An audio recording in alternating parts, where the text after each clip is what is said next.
online shopping. Why is it so easy to set up a website that is a complete con? In a high street shop, you can see what you're buying and who you're buying it from. But 36 million of us don't always do our shopping face-to-face. We do it on the internet, and shopping there is a very different business altogether.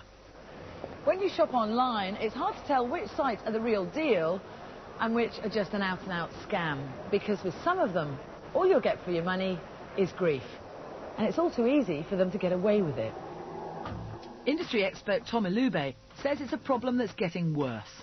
Setting up a scam website is like the 21st century perfect crime. You can set it up without any bricks and mortar, without any goods.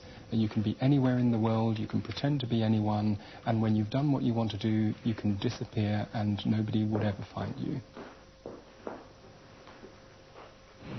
In fact, it's so easy to set up a fake website, we thought we'd have a go ourselves. We set up an online store even though we had nothing to sell.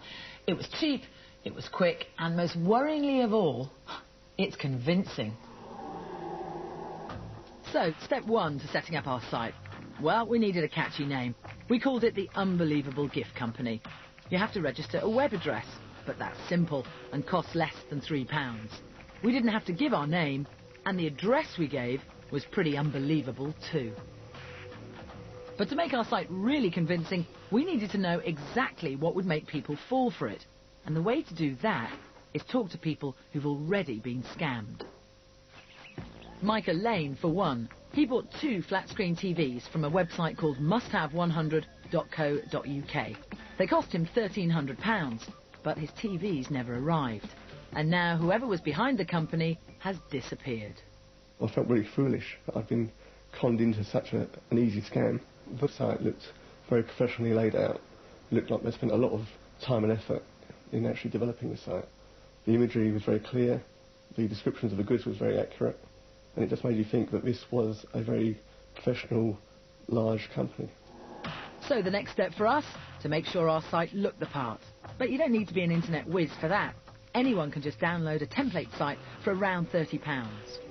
And getting a snazzy logo is simple too. One like ours would cost around £20.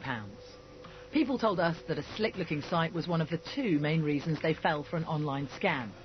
And the other? Well, that's obvious. The prices are just too good to resist. Desperate for some fashionable winter footwear, Amy Craig set her heart on a pair of Ugg boots. But they're not cheap, so she shopped around and bought them from a site called uggfootweardirect.com. The main reason I went with that particular website was because I looked at all the others and they were the cheapest. It just looked like a professional website. Amy paid £99, but her boots never arrived. And that site's now vanished, taking dozens of other people's money too. Clearly Ugg boots are in demand, so we needed to sell them on our website. We also pretended we stocked other must-haves, like the Nintendo Wii and the new iPod Touch. We checked prices around the internet, and we made sure that ours were a little bit cheaper. It was almost time to open up shop, but first we wanted to find out the simplest way to make our customers part with their cash. And from what people told us, that was PayPal, the online payment system. Watchdog viewers said when they saw their logo, it made them think the site was genuine. I assumed that PayPal would have checked out the company, checked they were actually genuine, and they weren't fraudulent, so they wouldn't be scamming lots of people. And I just assumed that PayPal would have done that for their customers. But they don't. While PayPal will make sure your money is transmitted safely, it doesn't necessarily mean they've checked out the person that you're sending your cash to. Many fraudsters setting up scam websites, if they want to take payment, will use a payment mechanism like PayPal rather than a bank, because the banks will tend to do a lot more checking in order to determine that you are who you say you are. It was finally time to launch our website on the unsuspecting public.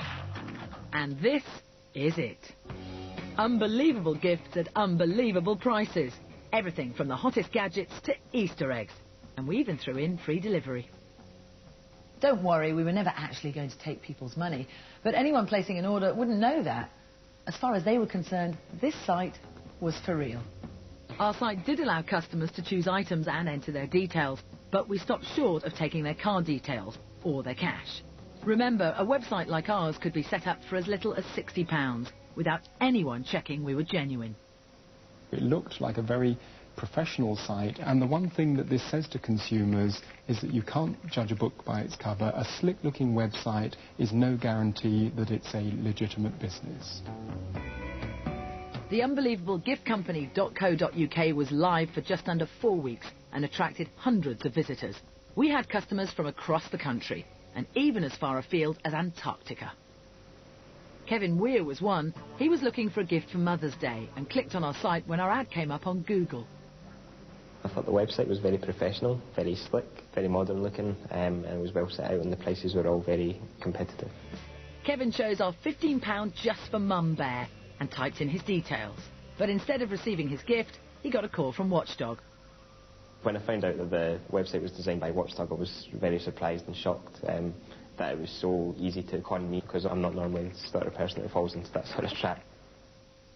We were amazed at how easy it was to set up the unbelievable gift company.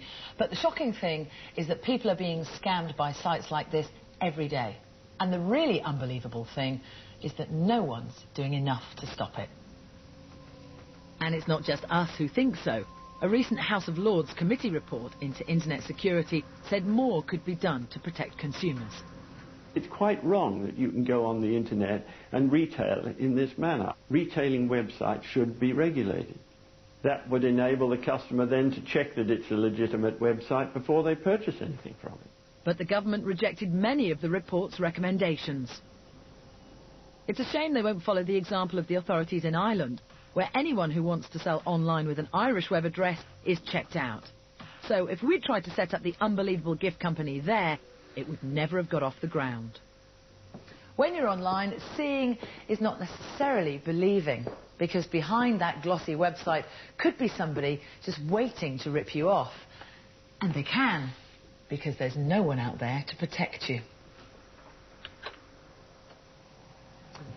Well, the unbelievable gift company is still online, Yep. so you can check it out and see if you'd have been taken in. We were careful not to reveal exactly how to set up a fake site, but of course there are already plenty out there. The Home Office has told us they do take this problem seriously, and they're deciding how best to tackle it. They're considering, actually, at the moment, setting up a special e-crime unit. Meanwhile, PayPal say they have one of the world's leading fraud prevention systems and, as a result, a very low loss rate of around 1/3%. They work closely with police around the world, they say, leading to a number of arrests, and they're confident their checks would have stopped us getting far if we'd actually tried to take money on our site. Yeah, well, we've put together some advice on how to shop safely online. You can find it on our website, bbc.co.uk/watchdog. From tomorrow, I say tomorrow because some people on the team are having an Easter break. Yeah, we thought they deserved just at least a few hours off. Now, we've had quite a few